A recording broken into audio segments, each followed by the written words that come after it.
So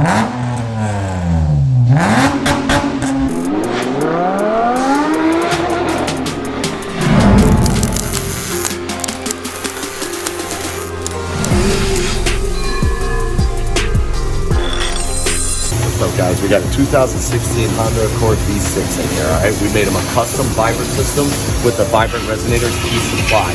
So we run the 3-inch up the middle with a vibrant ultra quiet resonator in the middle, and then 3-inch all the way through the back. We put a 2 1/4 white pipe in the back for him and split it down to 2 1/4 with, again, 2 more vibrant ultra quiet resonators. And then we put some nice 5-inch flat chrome G exhaust clips for him. It should sound pretty sweet. These resonators are top of the line. Let's take it down and fire it up.